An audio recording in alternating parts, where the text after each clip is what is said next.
Hello,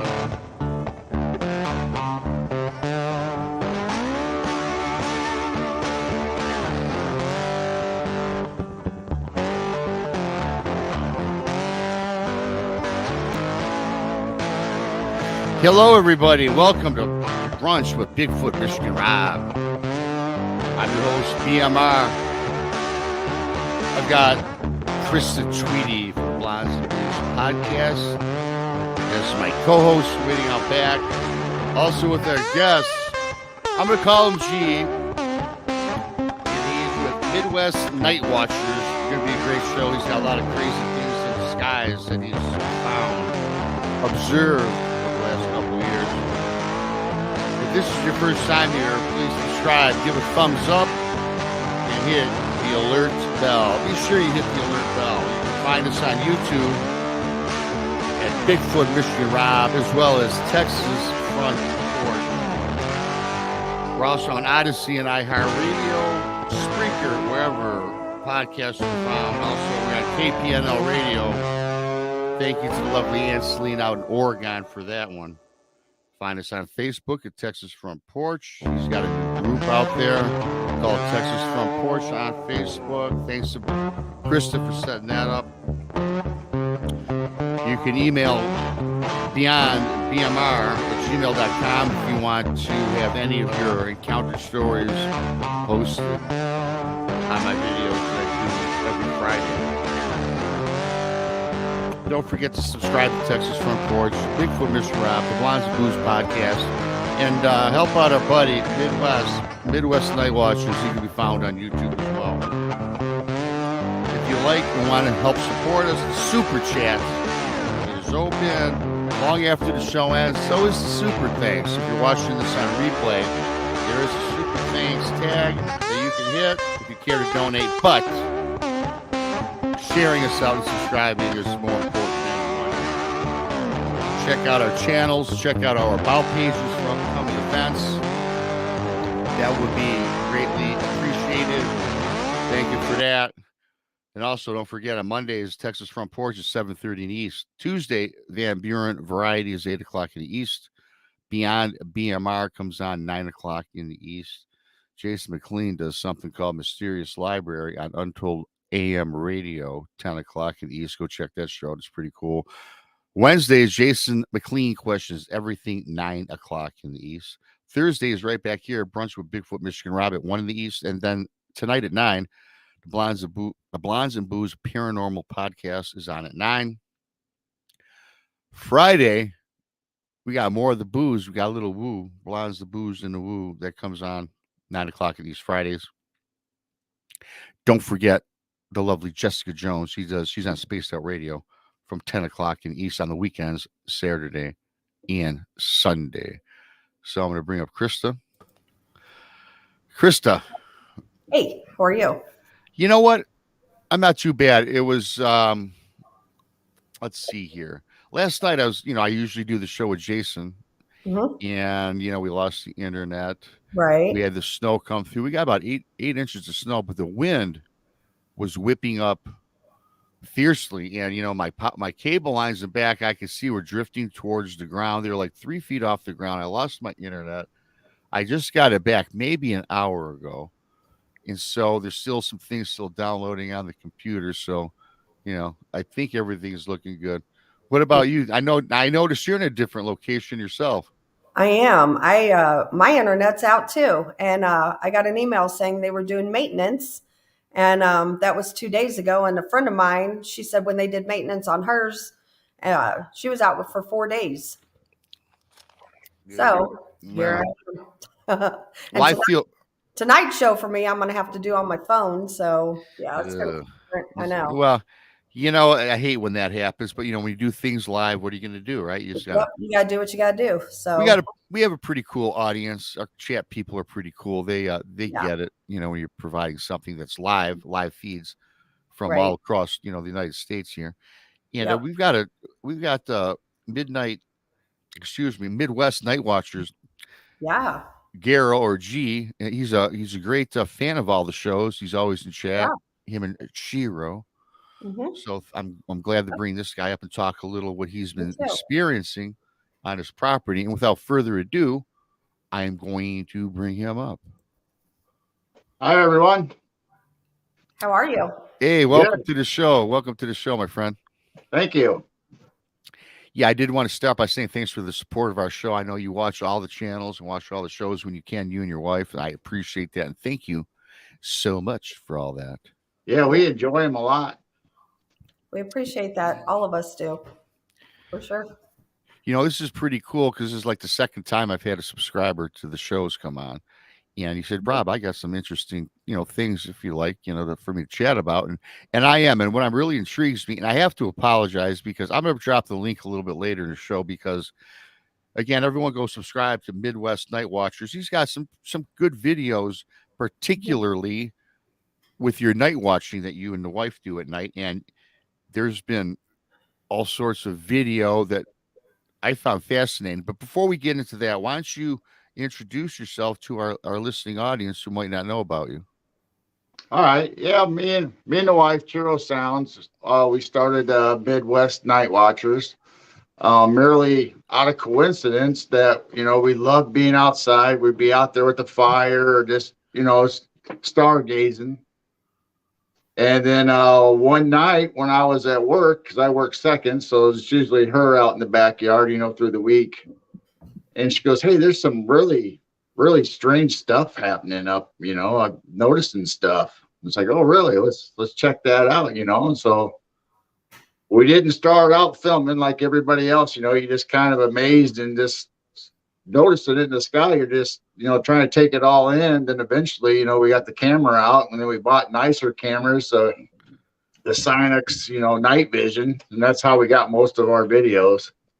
Wow. Yeah, and again, I'm going to drop the link to your video a little bit later. I'm sorry, Krista, did you have something you want to ask? I did. I was going to ask him, like, before you started seeing weird things in the sky, were you a believer in anything, UFO type things, cryptid, paranormal?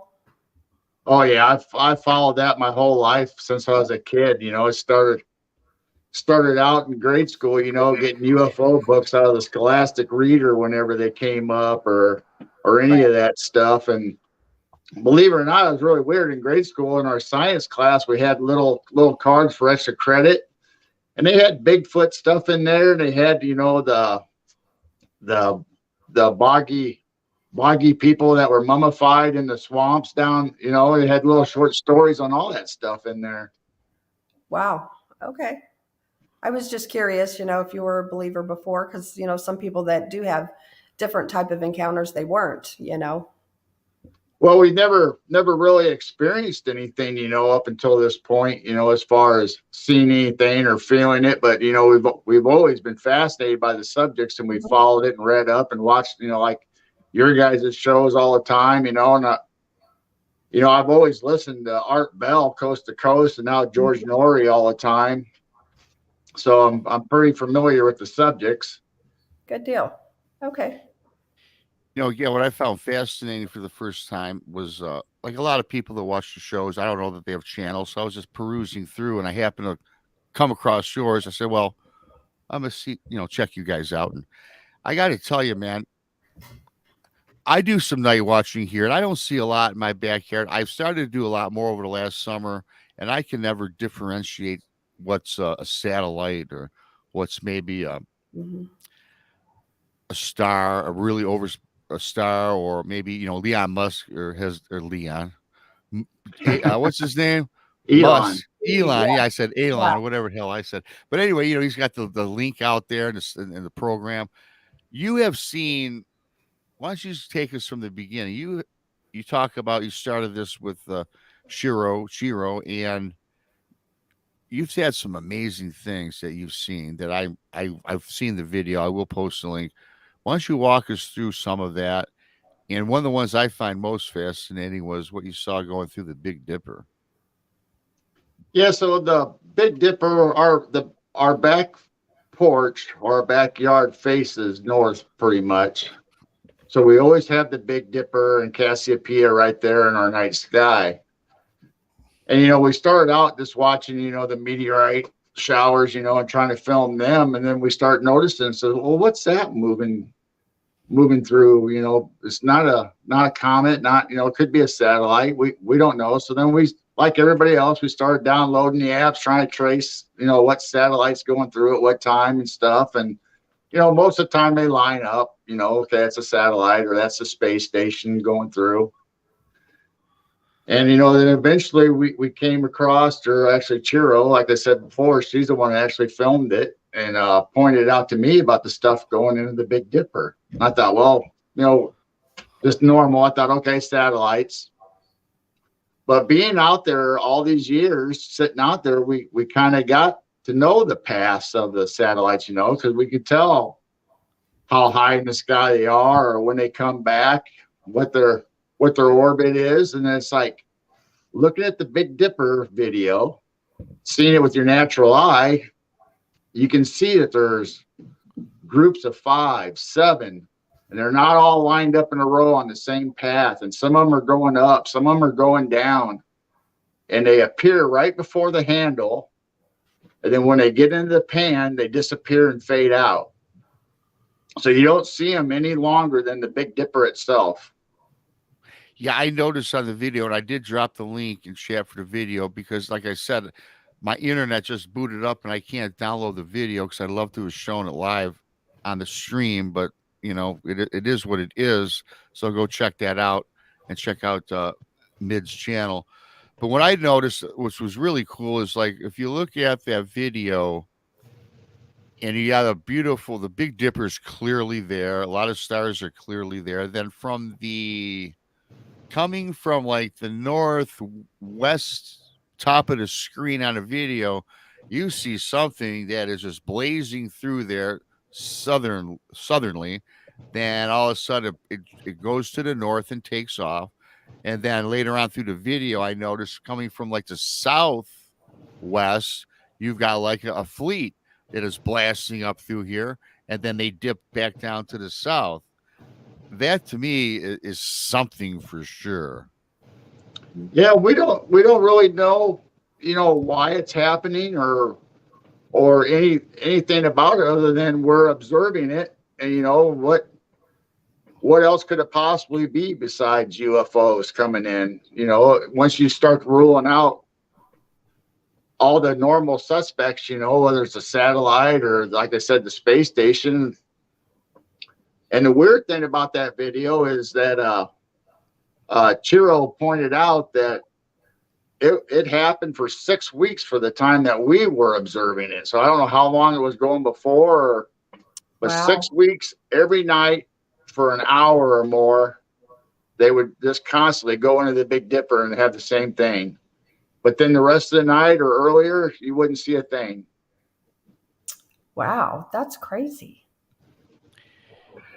Again, I have no explanation for that. I mean, for it to, night after night after night, unless there's, I don't know, like if there's a black hole or something maybe they're going into, or I don't know.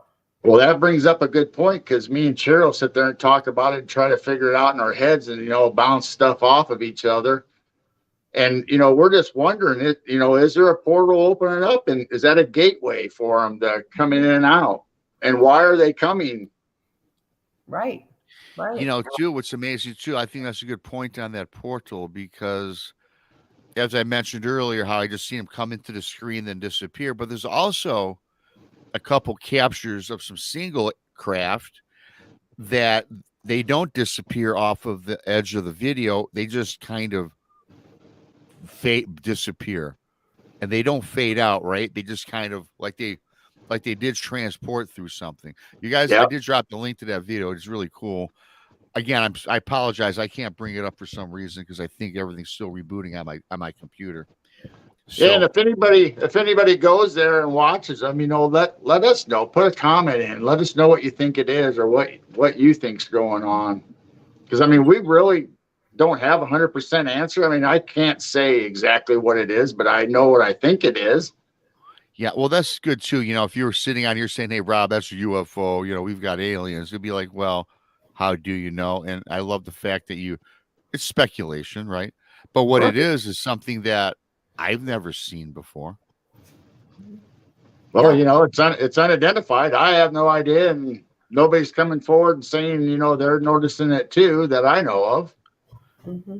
You know, and we'll get into more of your night watching, but let me ask you this: do you think that sometimes I read somewhere where 40% of things that we see in the sky is military, right?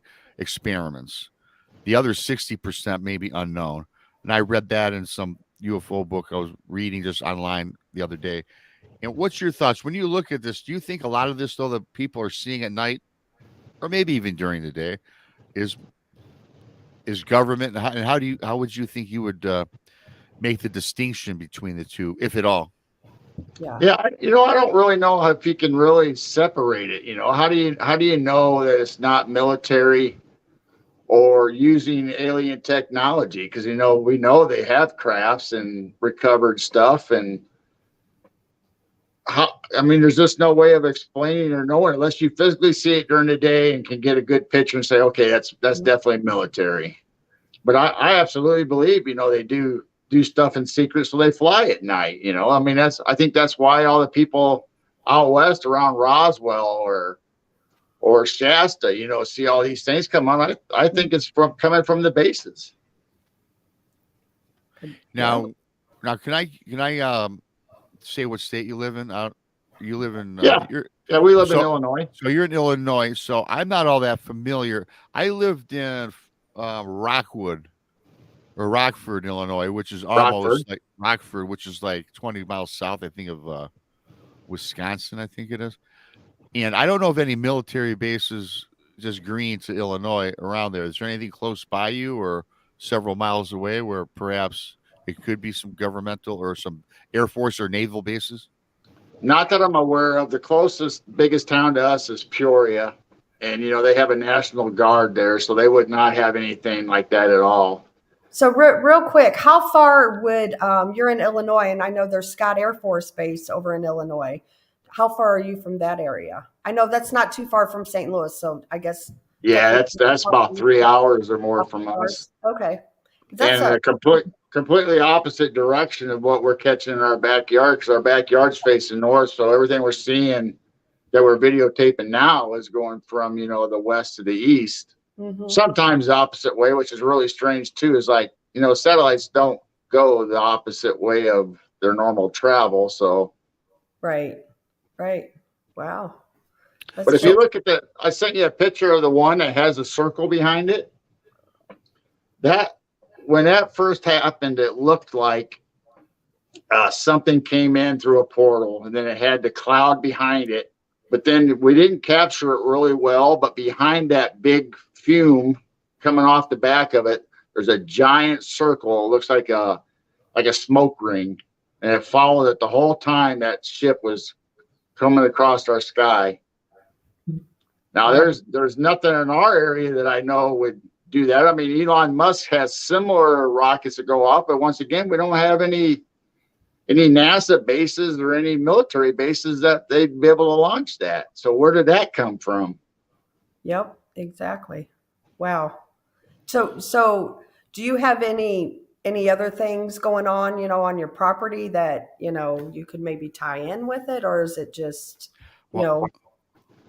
I mean, talking to Robin McCrae, she said that the reason that the Bigfoot were in the area, that she thinks that she's sensing that our field in the back of us, which we don't own, by the way, but we have permission to go on it, that there's some kind of mineral or metals in there that attract them, and I don't know what it would be. Then they found us because they said that we emanate light. Mm-hmm. Well, I've also heard of people when they have like you know, they see something up in the sky, they see like orbs and things like that. Have you noticed any like orbs around your property or?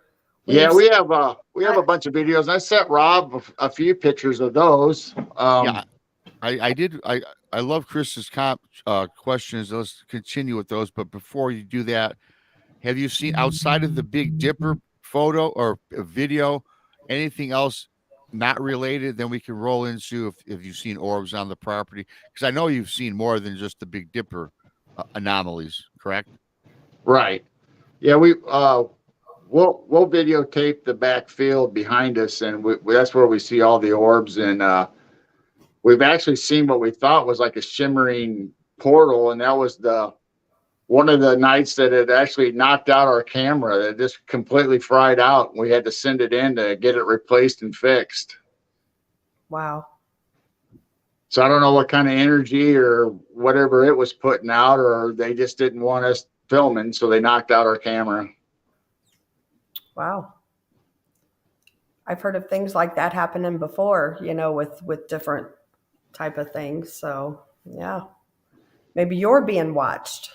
Maybe, I don't know. I mean, me personally, I don't know if I'm attracting, but I definitely know my wife is attracting because she's an empath and has that ability, and she's very caring and loving, and she sends out good thoughts all the time to everybody, and I'm sure she's attracting all these, and nothing's been malicious or harmful to any of us. They're just showing up.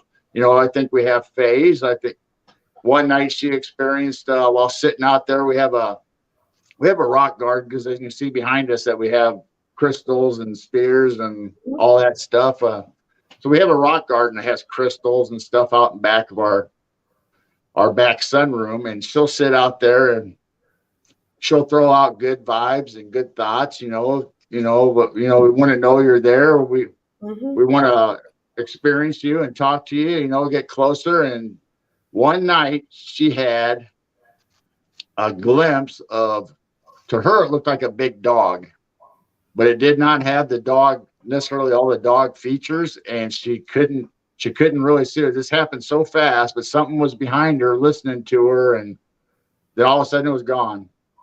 Wow. And we don't have any big white dogs that roam our neighborhood.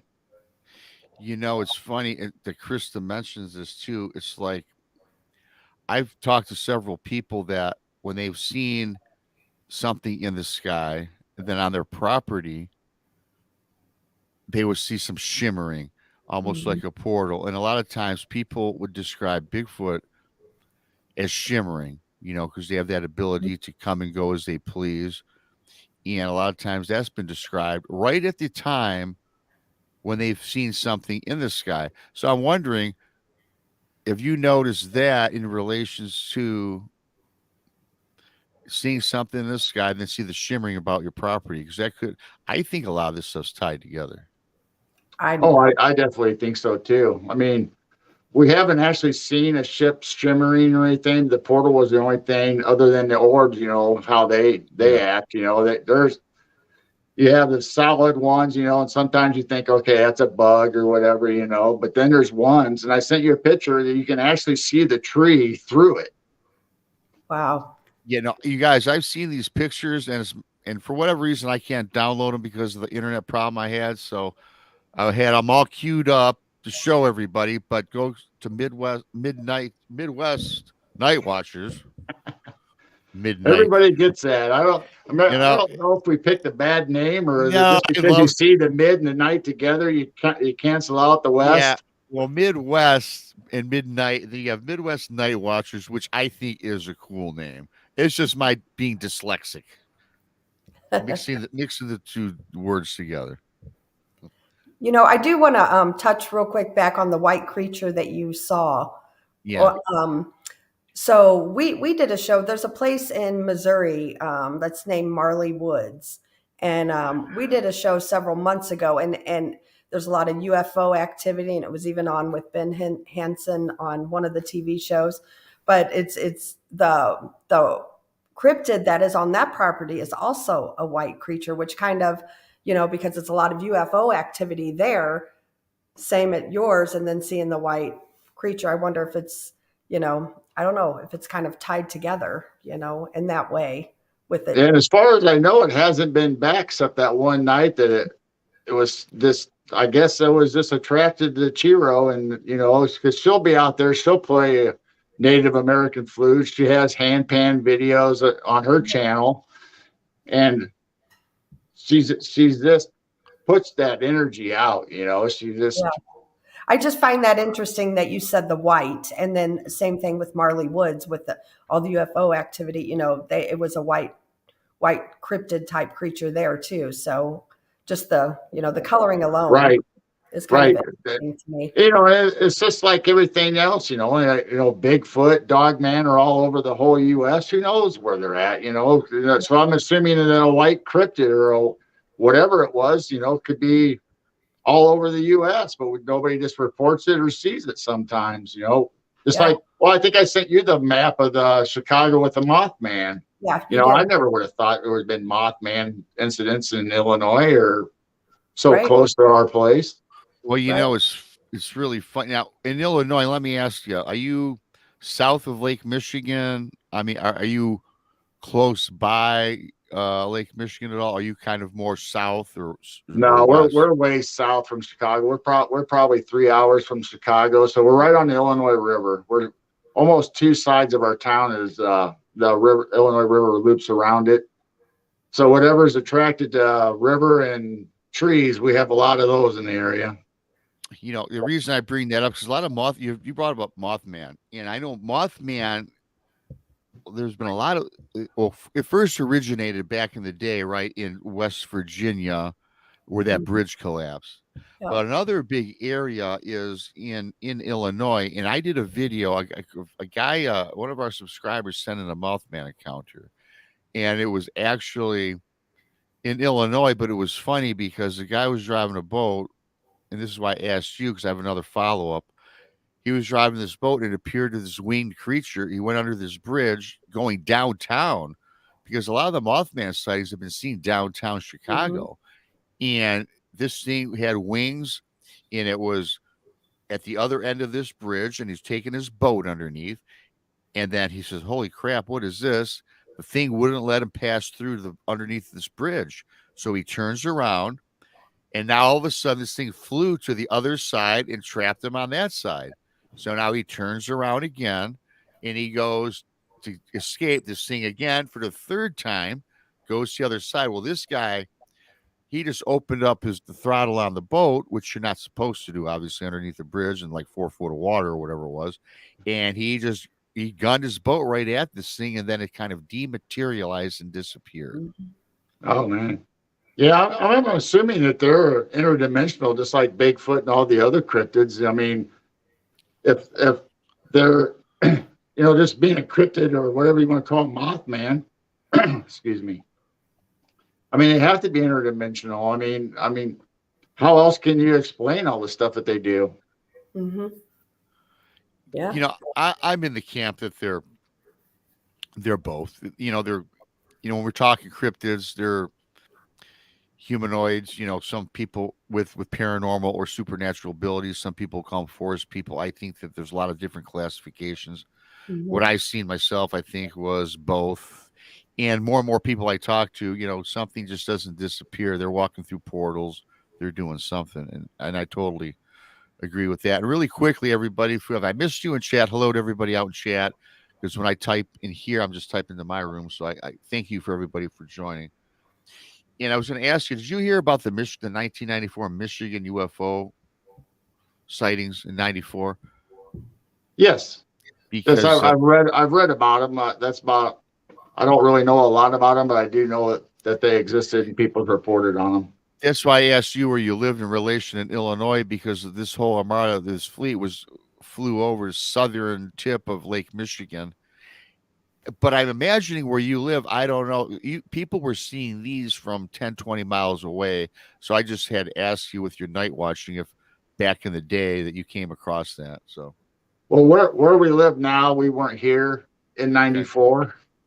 So, I mean, when me and Chiro got married, this is both our second marriages. And so we bought the house together when we got married. So we've only been here since 2015, I believe. And she's going to kill me if I get it wrong. I didn't mean to put you on the spot. That's all right. But no, we've only been here since 2015, 2005. I don't know. Now I'm really in trouble. Yeah. Yeah. Well, there's a lot of people get in trouble sometimes on this show. I don't know. I don't think it's me. Yeah. Hey, Chris was talking about the white figure and stuff. So you've got some other things going on out there on your property. At least you've heard or you suspected that you might have cryptid activity as well going on where you live. Right. I mean, like I said, there's nothing we can substantiate. We don't really have any of that on film, and we haven't seen it with our naked eye. But we just, just once again, with Chiro and me opening up, I believe we're raising our consciousness, opening up that door. And I believe she's bringing it in, and now probably me as well. And, we just have that feeling, and one of the weirdest things, and we're assuming it was Bigfoot, but it could have been something else, but we have usually real high cornfields behind us, right off our property. It's just 80 acres of corn or whatever. Well, one day we were taking the grandkids out there, we kind of like take them through a maze, like kids love doing that kind of stuff. And later I showed Chiro, said, "Hey, look what I found when I was taking the grandkids out through the field. It's a circle of rocks, like 2 rows in, close to our property line." And we don't know. We didn't put it there, and nobody else was in that part of the field. So how did this perfect circle of nice looking rocks in our field, the field behind us, show up? Right. It's odd. I don't know. Go ahead, Chris. And go ahead. You're good. So I was going to ask you, when you're going back to and I appreciate the fact too that, I'm not here to prove nothing. I don't think anybody is. We go out, we do our thing. And when people come on the show or send emails, you just take it for what it is. And then it fuels our questions, right? The mysteries behind everything. And I appreciate that you say could be or you don't know, because the minute somebody says I'm an expert, this for fact is what it is when I tend to question that. So I do appreciate that. And Strangeland, I don't know why you were timed out, buddy. I would never do such a thing. And I didn't either, so I'm not sure. It goes like everything else. My experience is going to be different than your guys's. Nobody's 2 experiences are going to be the same. Just my encounter of a Bigfoot or a Mothman or whatever UFO, nobody else is going to see that experience that I had in that moment.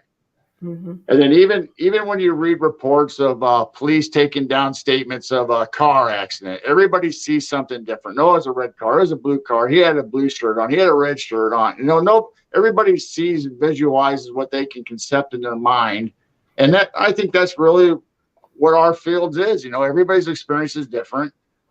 You might have something that happened during yours that didn't happen during mine, but yet they were both exactly the same kind of experience.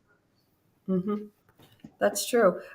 What do you feel about, I personally think all of these things are connected. And, a year ago, I was all about, the Bigfoot is just flesh and blood. And, hearing people's stories. And I got to tell you, what I witnessed myself this past Saturday night, there's no doubt in my mind there is some kind of weirdness going on to all of this. So, I mean, what do you know? The thing that I feel, and it's just my hypothesis or my feeling that, obviously they're interdimensional. They can pop in, pop out, and that's probably why you only find 1 footprint or 2 footprints that they're, transporting in and out, and so you only find that 1 print. Mm-hmm. So, and also I believe, even if people are out there hunting them, trying to capture one or shoot them or whatever, I believe almost like if you ever watched the movie Predator, where they have the forest fields and they have that, I believe Bigfoot somehow has technology, or if they can go through portals, they obviously have probably other things going on where you're probably never ever going to touch them or hurt them in that way. Yeah, it's true. Like I said, I mean, just I was all about the flesh and blood, and there's no, a year ago I thought, even hearing myself talk, that I was crazy. And I just, there's so many credible people that I have heard, but then to actually witness things myself that was not only saw and heard by myself, but by others. I mean, there's no other explanation for this. None. So no, I mean, you have to believe that, it's supernatural or whatever their abilities, or however you want to deem these creatures, or, you know, whether it's an inhumanoid, humanoid, you know, crossbreed. I don't know how to describe them. Everybody just has terms, you know, but we're all talking about the same thing, because he has to have the ability to show up, go out, come in. Because I mean, 1 minute they're there, then they're gone, and I think they allow us to see them when they want us to. Right. Or they're in a sometimes, you know, it's even like on some of the videos, it's almost like they don't know we're there, or they don't care that they're there, and they let us film it. Then all of a sudden it's like, oh, that's enough, we're gone. Mm-hmm. Yeah, that's very true. You know, and when it comes to cloaking, there's so many different theories that people have, hypotheses that people have. You know, there's the avenue where their hair is translucent, and certain angles and bending of light can make them disappear. There's the portal theory, you know, and there's all sorts of different there's this theory that they could just leap from any cryptid, leap from their spot and just up into the trees and swing out, which would cause the loss of tracks, or the backtracking, which I'm not a fan of the backtracking, especially when you'd have to match up that perfect. Exactly. The dermal ridge, everything would have to be precise. Even as a human being, I've tried it in the snow just this morning. I'm backtracking, and well, first of all, it was so much snow that I was off balance anyway. You just can't do it. No. I even did it in the summertime. It's just, and we're humans, and we can really think and concentrate. But regardless of that, with all these things, a lot of people that have seen high strangeness in the skies, you've heard things that maybe they're whoops or different sounds. Let me ask you this, though, because a lot of people that I come across that have these experiences, whether it's UFO, cryptid, ghost, the paranormal, they always get this feeling, though, that they're not alone. There's something on their property, yards away, feet away, a mile away, is kind of, they feel that there's something, that presence is there, like maybe they're being watched. Now, where you live and with all the things that you've experienced and observed, you ever get a different feeling when you're out on your property that maybe you are being watched? Oh yeah, I mean, we talk about that all the time. You know, whether it's Cheeto out in the yard or we're together, then all of a sudden you get, you know, whether you call it spidey senses or whatever you want to call it, you know, you just get that feeling. It's like, oh, that's different. You know, whether it's a magnetic field or a frequency, or you just feel it coming on you, and you know, okay, we need to start being observant and start paying attention to what we're doing. And we'll go hiking, you know, in Matheson State Park or Starved Rock, which is the biggest national parks closest to us. And, you know, and there's just acres and acres, and you're out there by yourself, you know. And I know Chiro, she used to take the girls out, you know, out there when I'm at work or whatever. And she'll say, I don't say nothing to the girls, but she goes, man, I tell you, there was something out there. I could feel it. I could sense it. So she would automatically change her paths and go somewhere else. Yeah. I know that feeling well. What are your thoughts and views on, I have a friend that does like the CE5. What are your thoughts and views on that? Like trying to communicate with these beings up there? Well, we've never really studied or got into the CE5, but like I mentioned earlier, you know, it's mostly sending out our good thoughts and our intentions, letting them know that we're friendly and we're just curious. You know, we want to know if I'm not imagining this and I'm seeing what I'm seeing and it's real, you know, please show us a sign, you know, let us know you're there. I mean, you don't have to be right in front of us. You know, sometimes we'll have the things going across the sky will just like power up a great big giant light. Then it'll dim down. You know, is that them answering us? I think so. I think they're picking up our frequencies and our thoughts going out. So it might be kind of a mind speak thing. Mm-hmm. Interesting. Yeah, like I said, I've never done the CE5 thing, and I hope to. It's on my bucket list this year. And you know, a lot of people, there's a lot of mixed views about it, you know, but I don't feel it's any different than, you know, someone using paranormal equipment to communicate with ghosts. You know, it's right. all your intention, you know. So I think that's, I'm looking forward to doing that, even though aliens scare me. Yeah. Yeah, I don't know. I don't know how I'd react if one was like right actually in front of me, you know. I mean, as much as we want to experience this and know, I mean, that's a pretty scary thing to think about, that they're actually, whether it's a Bigfoot or Dogman right in front of you. Yeah, for sure. I like a comment that Gene Hudson put out there was, do we make these things more complicated or think too much about these things than perhaps we really are? And I think that's a good point, because I think a lot of times, because I got to tell you guys, I've heard so many different stories, talked to so many different people. We've done over 100 interviews on this show and Texas Front Porch, that there's so much information and data out there that I don't care how long you've been doing this, you just can't come up with. You'll never have anything exact, right? You'll never, I would never say this is proof. I would never say this is hard factual evidence. What's your thoughts, Midwest or G? Do you think that that day is going to ever come, or do you think it's just too complex where it might not even occur during our lifetime? You know, that's the thing. You know, like when we first saw some of the lights or whatever we going across the sky or whatever, you know, we thought, okay, you know, automatically our mind goes to UFO. But after you think about it for a while, you know, am I projecting, you know, I want to see that, or that's something weird, you know, that's a phenomenon or whatever, or is it actually just a satellite, you know? So then you got to do the research and figure it out. And just to that point, when I was on a William Nighthawk's show a couple of weeks ago, that I shared an experience that when I was a kid, and I should have mentioned it from the beginning, that I'm over at the neighbors, we're playing wiffle ball, you know, just a normal weekend Saturday afternoon thing, and I look up and I see something in the sky, and it looks exactly in my mind just like the Starship Enterprise. I mean, to the T.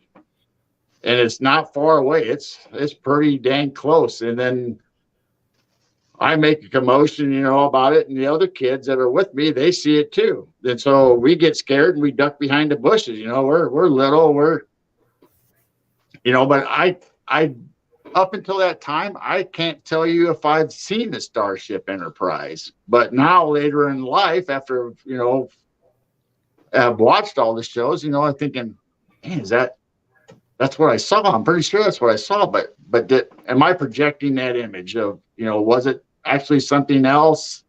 And I'm just perceiving it as that's the closest image that I can come up with. I don't know. You know, we touched about the sightings in the skies, talked a little cryptid. Now we got Krista here, paranormal investigator. Mm-hmm. Do you think that have you had any other, let's hit the trifecta here, paranormal in the house, hauntings on the property in the house? You come across anything like that? Again, I think it's all full circle. When you see one thing, I think you see everything because it opens up our mind. What about you? Yeah, I believe they're all related. I mean, it's like I say, once you raise your consciousness or your frequency, whatever you want to say, you're open to all these events. You know, you're not going to have just one. I don't believe. We're like everybody else when you first get into it. You know, we bought the EMF meters, we have digital recorders, we have everything around us. We got the ghost box, you know, but usually it's just me and Jane Chiros sitting there, you know, we're talking and we just get that feeling, you know, there's nothing telling us that. We just get that feeling, especially Chiro, you know, I think she's more sensitive and open than I am. Mm-hmm. You know, we believe that, you know, relatives after they've passed have came in and visited, you know, I haven't actually experienced it, but I know Chiro shared stories with me, or at the time when it's happened, she goes, you know, that her aunt passed away and she's pretty sure that she came and visited him. And, you know, I don't know how you communicate with your mind, spirits or whatever, but she pretty much had, you know, that feeling that she was talking to her and letting her know that she was okay. Mm-hmm. Yeah, I did paranormal for many, many years. And before I ever had a Bigfoot encounter, but I didn't see it. It was just that feeling of being watched, and it's a long story, but I know now that I did have a Bigfoot encounter, but it was many years after. So I do believe, if you're open to one thing, you're with them all being connected, in my opinion, so you're more apt to see different type of things. However, I've never seen a UFO or anything in the sky that I can't explain. That's the one thing I haven't seen. So yeah, it's all intertwined in my book. Now we all might have our special interests, whether, you have your Bigfoot crowd, and you have your UFO crowd, but it doesn't mean you won't experience all of them, but you might be focused on that and not really observant of the other things. Mm-hmm. Yeah. I just want to say something really quick. Gary Spike Sr. I do agree with this, though. We were talking earlier about the tracks. Gary says, if your survival depended on not leaving tracks, you would learn real quick how to move without leaving a trace. And I agree with what Gary says. And I Mm-hmm. guess what I was talking about, and Gary is an experienced tracker. But I would think that an expert tracker, you could probably pick up on a trail if somebody did backtrack. And what I was referring to a little bit earlier when we're talking about cryptids, people tell me that they match these things up identical. Now, perhaps they can. I just think that I would be more of a proponent of them walking through a portal. You seem and how I come up with this is if you're walking in an open field and you see Bigfoot tracks, and it's an open field leading to a tree line, and to the 50 yards to the right, 50 yards to the left, there's nothing. And then all of a sudden they just vanish. They stop before they hit the tree line. So I'm thinking there's something supernatural in that regard. Mm-hmm. Yeah, I mean, there almost has to be. Like I said, once you open up your mind to the fact that they're supernatural, once you believe that, okay, they are using portals. I mean, you wouldn't think they would be doing some kind of special backtracking or anything. I mean, why would you? I mean, it's like walking into a dark room. Okay, I'm going to fumble my way through and I'm going to try to do this. Well, if you have the technology, you flip on the switch. So if you believe they're interdimensional or can use portals, and that's what they're going to do, that's the obvious explanation. Mm-hmm.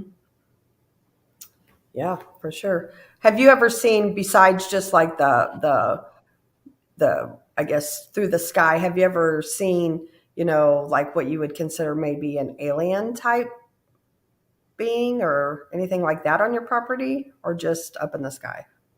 No, just up in the sky. We haven't really ever seen anything on the ground. The closest thing to the ground would be the white cryptid or dog. I mean, we're not really sure. Then the orbs, we'll see the orbs and they'll be floating around right in front of you. Then all of a sudden they're gone, or that you'll see them head towards the ground, but then you don't see them veer off or go anywhere else. And, it's not like there's vegetation. I mean, the field is down. It's clean. There's just nothing but dirt there. I've got a question for you guys, because everybody throws out orbs all the time. Everyone says orbs. Okay, I get it. Orbs. What do you think an actual orb is, though? I mean, I've heard that it's actual craft sent down from the mothership from UFOs that are people that are aliens that are kind of using it as a drone, right? Going about the forest. I've heard that they are paranormal to an extent. It could be a spirit body. I've heard that a Bigfoot materializes from an orb. And again, I could say rattle off 15 things that I've heard of what an orb is. And again, we don't know. We're not experts, but I'd like to ask your thoughts, both of you guys. We've got another 3 minutes before we have to take our break. I'll let Mid think about it. Krista, being a paranormal person, what do you think an orb is? What's your opinion? Well, a year ago, I thought I knew what an orb was. But there you go. You thought, okay. Yeah, I mean, everything has changed, because my first orb I seen, with my actual eyes was back in 2013 or 14 at Tri-County Truck Stop. And it was clear, it was a ghost, and it was a blue type, about the size of a baseball, and me and several attendees seen it at the same time. So, I was thinking, it was a ghost or something, trying to manifest itself, However, now I don't want to give away too much, but Yeah. what I've seen the other night, I can't explain it. So honestly, my thoughts on orbs have changed because it's what I seen was paranormal, but what I seen the other night, I don't know, was it a cryptid type thing, being interdimensional? I don't know. Before you answer, Mid, my buddy Thin Lizzy, I think spirit energy. I've sensed things, see my cat looking at something, then catch orbs on pictures, all confirmation. So yeah, again, spirit energy. I mean, and of course, Chris, I'm looking forward to hearing what you got to say tonight. It looks like I'm freezing up for some reason. You Hopefully, are you can Yeah. still. Can you hear me though? We can We hear can you. hear you. All right. So Midwest, we've got about a minute. It was real brief. Your thoughts on the orb? Yeah, I think they're spiritual. I think they can be phased. They can be past people's spirits, or especially indigenous. We've had a lot of native activity in this area, because we're not that far from Chief Senatawine and that tribe. And you go to Champaign and St. Louis, there was native people all over here. So you gotta think of all the settlers and the early people that, okay, if they did not go to the afterlife or whatever happens to you, then maybe they are disembodied spirits floating around and they're coming to us supernaturally and we're exposing them. But an orb is, I think, a general term. I mean, I think there's different types of orbs, just like there's different types of automobiles. A car is just a general term, but what car are you talking about? Are you talking about a specific Ford, a Chevy? What their names are. There's subclasses to all of them. Yep. Can you guys still hear me? Yes. Okay, cool. We're actually coming up on the 5-minute break. We got 40 seconds. What I'll do, I'm going to reboot my computer, Krista. We'll take the 5-minute break, and we'll be back. Great show with Midwest Night Watchers. Subscribe on YouTube. Midwest Night Watchers. I'll be back. All right.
Four minutes to go, folks. 4 minutes.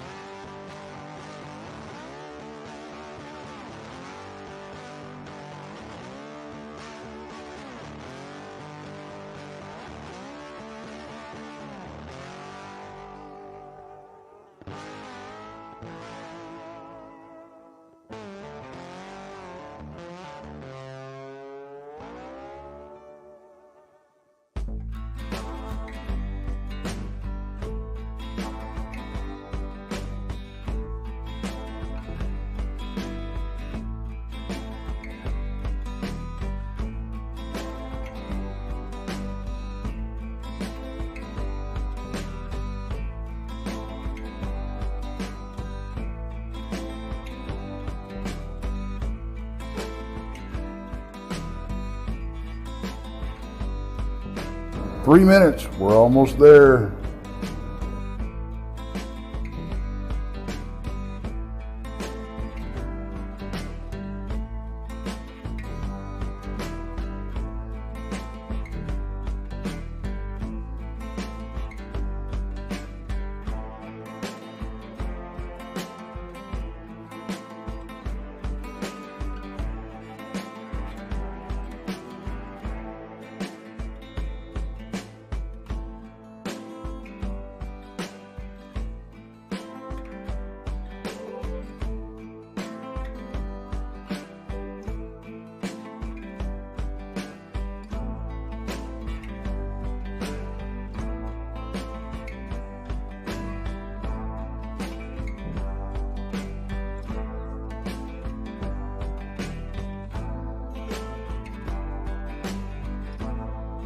2-minute warning, guys. 2-minute warning.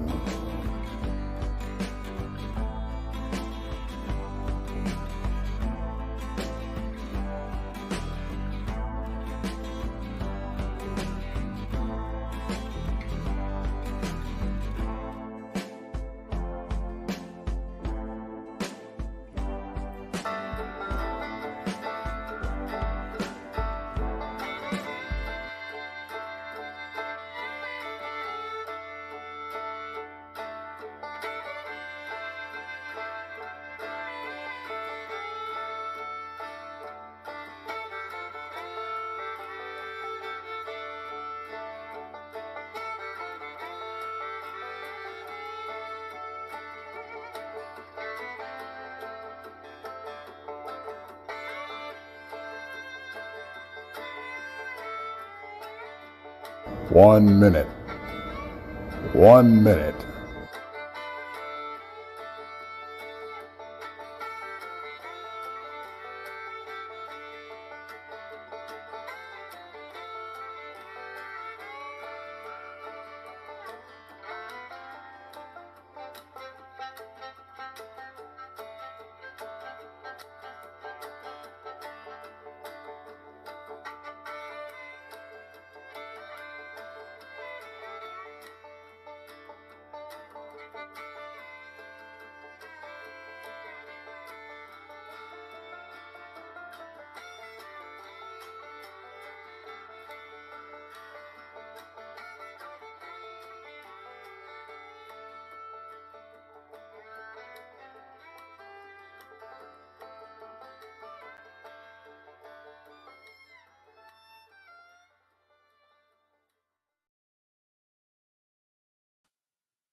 Hey, Rob, we cannot hear you. Can you hear us? I don't know. He's muted somehow. Yeah, I'm not sure why. Yeah, not sure why. Well, Rob's trying to get his sound. Question for you, Midwest. Do you feel like we've been kind of talking about orbs? Do you feel like the different colors mean something? Hello. Hello. Yeah. Back. Oh, there's Rob. We're starting to come in. Yeah. You know, really quickly, I'm sorry. I went up back to working on my cable. I went out back at break. They said, yeah, they're still working on it. You might have some problems. So you got me. So we'll just keep it rolling. I just went through our lineup. Mondays, Texas Front Porch, 7:30 in the East. Tuesdays, Van Buren Variety, 8 in the East. Beyond BMR, 9 o'clock in the East. Mysterious Library at Untold Radio, 10 in the East. That's Jason McLean. Wednesdays, Jason McLean questions everything at 9 in the East. Thursday is Brunch with Bigfoot, Mr. Rob, 1 o'clock in the East. Tonight's, you got to tune in to the Blondes, the Booze podcast. She alluded to it early. Maybe we'll get at the end, we might get a little preview for that. Fridays is the Bronze, the Booze, and the Woo. And don't forget Jessica Jones, 9 in the East on Fridays. It's on the weekends, 10 in the East on Spaced Out Radio. Speaking of Spaced Out Radio, my buddy Dave Scott, you go to my group page on Brunch with Bigfoot Mission Rob. He's doing a second annual Spaced Out Radio fan party. And it's a great turnout. A lot of great people are down there. I'm 99% going. And you know what? Tex, I think he talked the wife into going to Las Vegas for that. So if you guys want to come see us, I think I'll be speaking. I maybe Tex now since he's going down. So we'll just see about it. So that'll be fun. And I don't want to, I'm going to let you guys, I'm not going to keep babbling here in case you lose me. Chris, anything you want to ask right quick of Mid that I haven't covered? Well, I was just asking him about like if he thinks the different colors of the orbs mean anything differently. Yeah, I don't really know what the colors are. I mean, we per se haven't had a solid like red or blue or green. You know what you see in videos, people, you know, where they make formations in the field or, you know, whatever.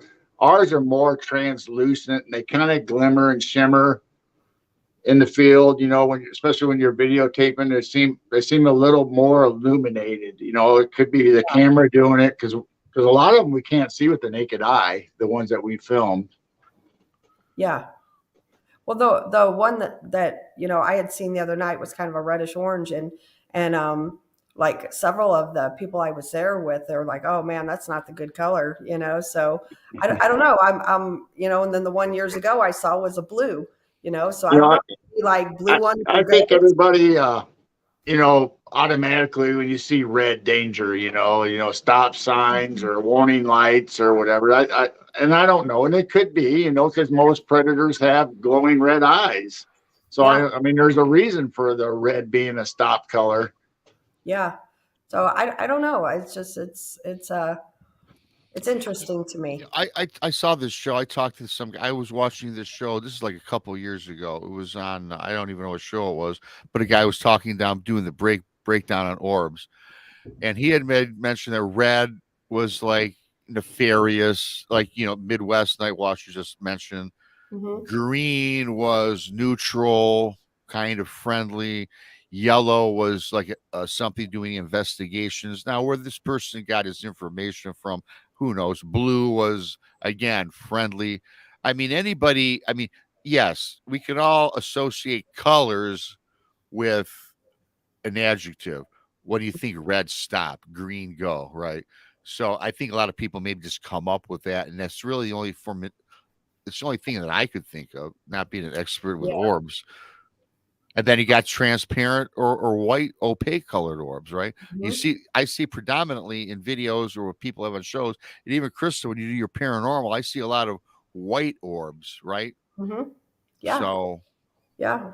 But to me, so like on the paranormal realm, you know, orbs, a lot of people mistake orbs for dust or even bugs, you know, in pictures.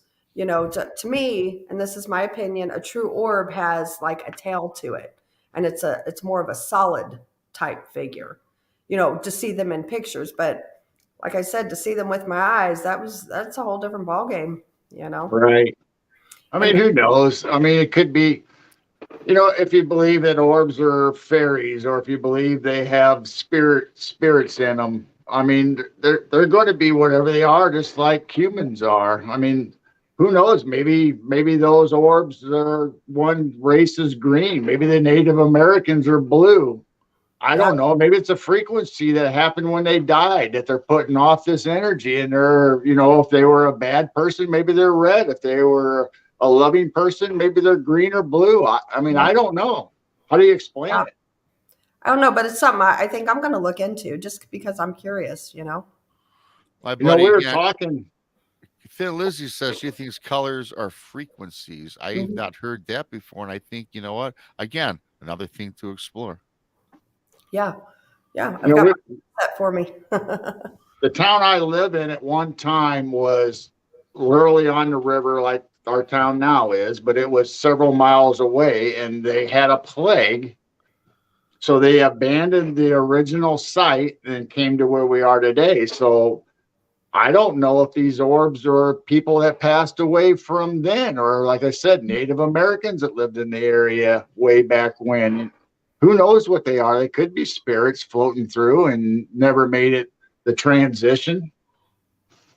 Yeah, could very well be.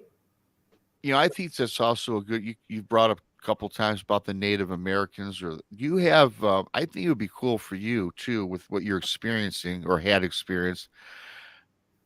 For me, I'd have to travel quite into the upper 100 miles north of here. But do you have do you have any Native American tribes in your area that you can maybe? I know that a lot of times it's hard for them to give you a straight answer because for various reasons. What's your thoughts on that? Do you think that you have any that anybody you can refer to with your experiences? Because a lot of these experiences are contrived from First Nations people or indigenous. Yeah, we still have some Native Americans that are in the area, especially up by the Starved Rock. There's a whole history of Starved Rock where they were drove up on there and starved to death.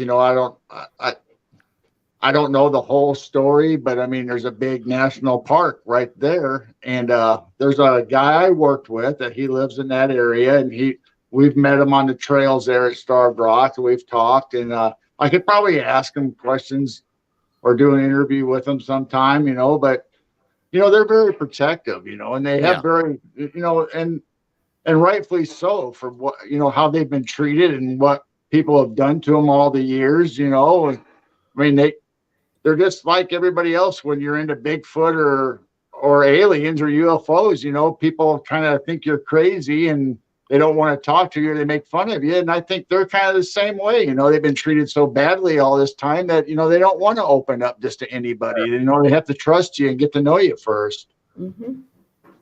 Yeah. I think there's a lot of people out there with encounters that don't speak, be it anything from ghost to cryptid to UFO. They're just afraid to come forward.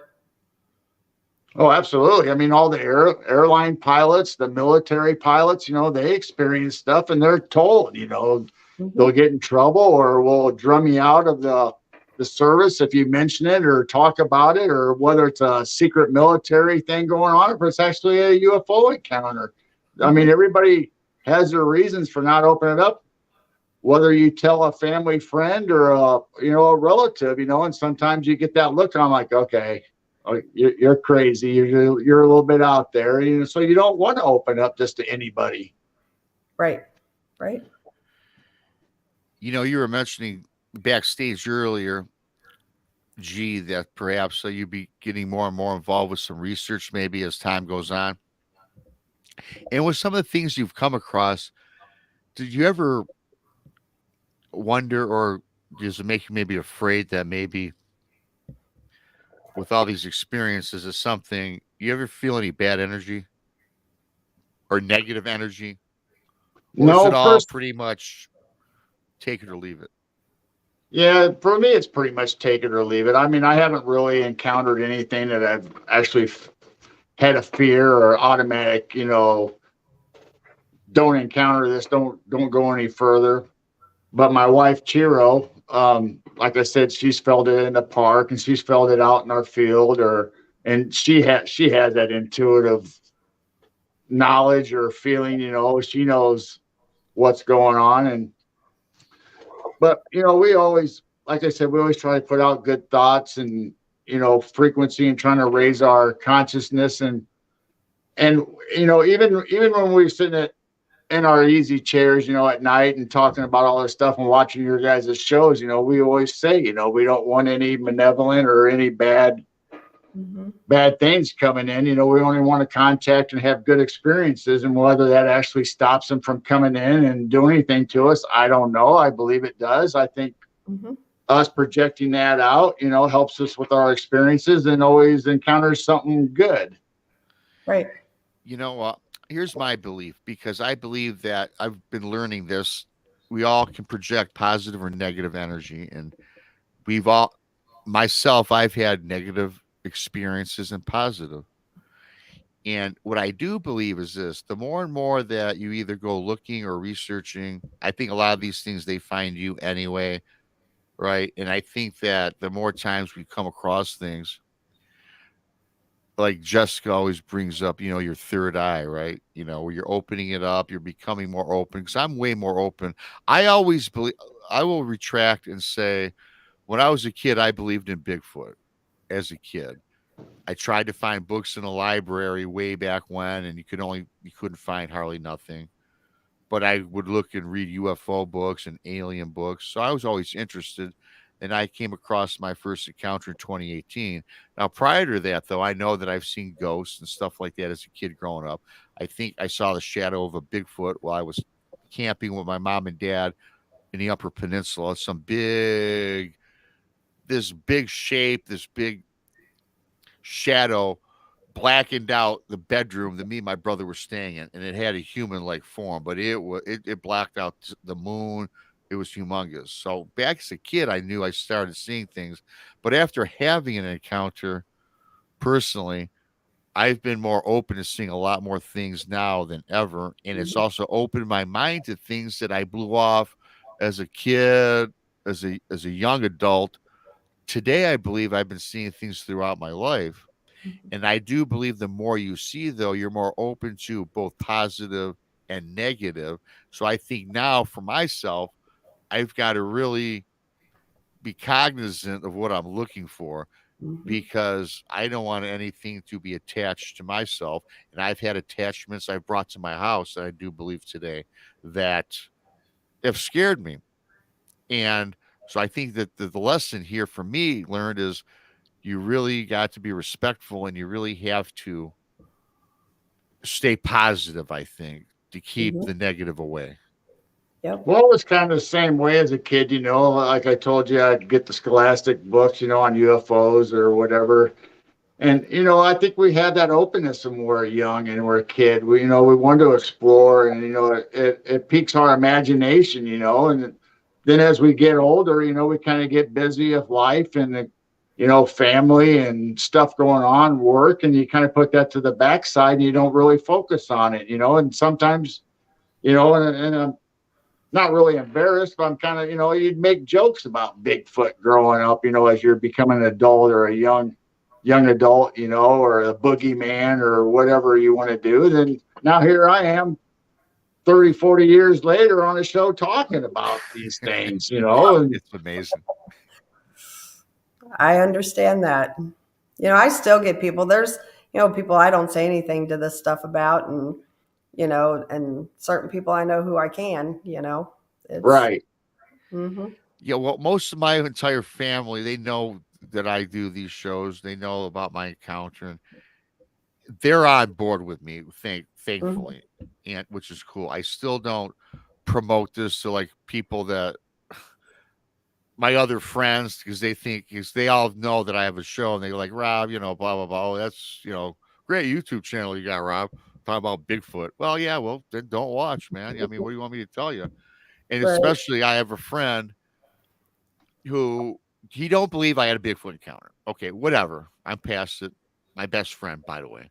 Yet he still wants me to believe that he sees ghosts. So you mean to tell me that I should believe you for seeing ghosts, yet you don't believe that I saw something in Lake Cadillac, 5, 6 years ago? Well, yeah, Right. Bigfoot don't exist, but ghosts do. I said, and you know this how? So Right. these people, he bugs me. So that's all I'll say on that. Well, Yeah. I mentioned it earlier. I think that happens to everybody. Like Yeah. you have people in the Bigfoot field, and they don't, not that they're not open, but they don't experience it because they're so focused on, finding this thing. Maybe later on, their consciousness and stuff will open up, and then all of a sudden they'll say, "Hey, what was that in the sky? Hey, what was that over there in the corner? It kind of looked like a dog man or something." Then you just kind of spread your wings out and start going with the flow and realizing that, hey, there's more out there than just Bigfoot or whatever you're focused on at that time. Yeah. My thoughts, I'm to the point now, my kids all know what I do. And it's kind of funny because I have a 10-year-old who went to school and told her teacher that her mom's a YouTuber, and her mom asked what the topic was. And Olivia told him, she said, Bigfoot. So I can only imagine what the teacher thinks of me now. However, like on my Facebook, my personal page and stuff, I share all of our shows and stuff. My whole family and friends, they know I'm a weird one, and I've accepted that, but that's who I am, So if you don't want to talk to me about it, that's fine. We won't talk about it. But there's a lot of people, since I have come out about it, that are friends of mine that have messaged me and they're like, "Oh man, I had this happen to me." Well, had I not done that, they never would have said anything. Well, you're always the outlier or the black sheep, until somebody experiences something. And then guess who they go to? Right. Guess who they think the only person they can share with is the person that, they didn't want to hear anything from before, because you were telling them these crazy stories that they thought. Yep. Actually, you guys both make good points. I have had some friends that are on the cusp, and they'll ask me, "Hey, Rob, what do you think this thing is, or this or that?" Mhm. They'll show me a picture, which people are now. I'm used to it now, and I think the more and more I'm on, and more people watch, you're like, "Oh, I guess maybe." And I have a UFO story. How I believe that the weird things were happening. I was about 6 or 7, and my mom, me, and my brother were getting. It was a school day, so my mom runs in our bedroom, or no, she yells from the kitchen for us to get up. And I'm like, "Ma, we got another half hour sleep. We're not getting up yet. Bad enough we got to get up and go to school." She goes, "Get in here right now. I got to show you guys something. Check this out." So me and my brother, we get up, we go in the kitchen. We had a big kitchen window, bay window looking in the backyard. And literally about maybe 500 feet up, there was, at the time, I will say it was a flying saucer. And me and my brother were big fans of Lost in Space. And this thing looked just like the Lost in Space air flying saucer that they had. And this thing was hovering, and it was kind of dropping 30, 40 feet up and down, left and right, and hanging there. And then it just, boom, took off in a matter of, I couldn't tell, it was just gone. My mom calls my dad at work. Now, at the time, he works at Chrysler, and you can't call their cell phones were not even. She called directly to work because we had no cell phones at that time. And he gets on the phone with my mom. He thinks it's an emergency, and she's telling my dad about the UFO that she's seen in the backyard. "You're calling me for this? You're not supposed to call me when I'm at work unless something bad is." He hangs up the phone, takes me and my brother to school. We get home from school. The 5 o'clock news comes on, and they did about a 2-minute newscast on UFO sighted in southern Dearborn Heights, which is the city, calling into the radio stations, some weather bureaus. The people were seeing this thing.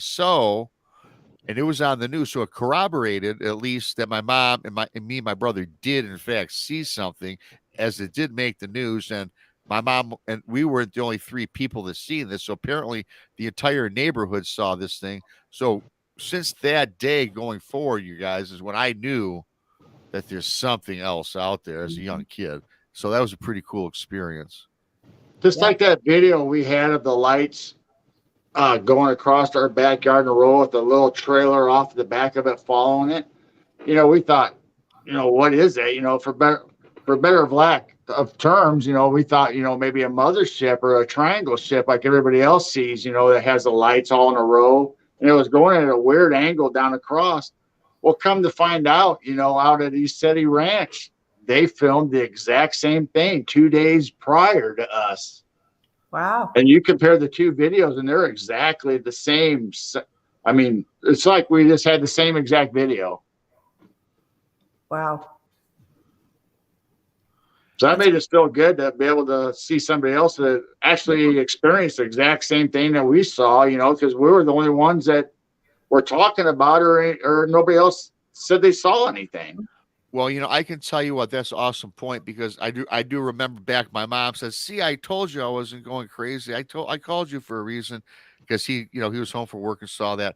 But it's always great when you can experience it with somebody else, so many times, a lot of these stories, I was by myself, and then people are like, yeah, but like when you see something as a group, But then again, Krista, I know you know this.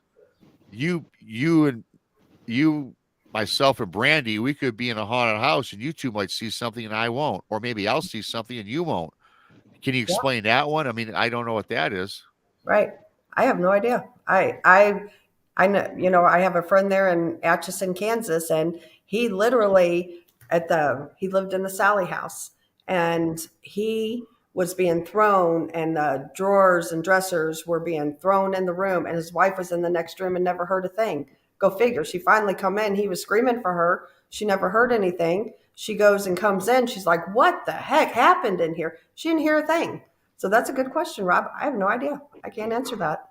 You know, me and Chiro's talked about stuff like that, you know, but we think, you know, not beat the drum the same thing all the time, but you know, when people raise their consciousness or their frequency, I believe those spirits or those entities have their frequency. And just like when you meet somebody for the first time, you know pretty much whether you have a feeling about them, whether Oh yeah. you know you're automatically best buds or you're kind of standoffish with people. And I think they're that way too. I think they come up about us and they attract to people, whether it's the frequency or consciousness, or they just have an automatic attraction for one person. You might be standing next to you, the person, and they might not see or hear a thing, but you do. Well, now that you bring that up, and this, I tell this to people all the time, and I only bring it up because you just made mention. I can be standing in a gas station line, paying for gas or whatever, and I can have people, and I'm always going to, I just start talking with people out of randomly. I don't know. I just do. And so, but I can, if you're a stranger, I can sum up this person. I've always been able to do this as a kid. I think it's gotten me out of a lot of possibly bad situations, but I literally, in less than 5 minutes with talking to someone, I can tell their intentions. I can tell you if they're good or bad. I can tell you lots of things about them. I've always been able to do that. I don't know why that is or how that is. Some people suggested it's a gift, but I think all people can kind of do that. I think it's just intuition, but I can really do it. And a lot of times I've been proven. I was talking to my niece. She's dating some guy. She loved this guy. I met this guy, and after a minute, I told her, "You got to dump this guy." Oh, Uncle Robbie, you're just being overprotective. You do this with all my boyfriends. I go, "No, I don't. This guy I don't like. There's something about this guy." So 6 months goes by. You still dating this guy? Yeah. Okay, fine, whatever. Your dad don't like him either, by the way. So about a week after that conversation, this guy was arrested for breaking and entering somebody's house and got caught. And I knew long ago that he was bad. And yes, he got busted. He got caught for breaking and entering. And this kid at the time was like 18, 19 years old. I'm like, see, you better listen to your uncle because I tell you what, I know people. So, Yeah. I feel it was your intuition, but I also feel maybe a little bit of an empath in there too, because you know you were picking up on his vibration. You know, you were feeling his vibration. Yeah. You know, Cheryl's like that too, being an empath, intuitive. She'll pick up on things right away, and I'm just sitting there thinking, well, I didn't see that. I didn't feel. I mean, of course, I'm like you, Rob. I'll talk your ear off if you give me a chance to get to know you, and it might take me a while to catch on and say, oh, well, that was kind of strange, but she's instant. You know, she'll tell you. We went to go look at a house to buy before we moved into this place, and she goes, oh no, we're not living here. There's no way. She wouldn't even go in. Yeah.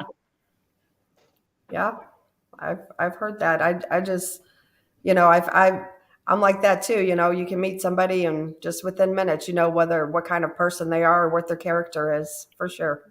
So I think that probably carries on into the afterlife or the spirits, you know, if they haven't crossed over or whatever you're encountering. I think they pick up on that even more than us because they're already on a different level or plane than we are. So, you know, their senses and abilities are way beyond ours. Yeah. Yep.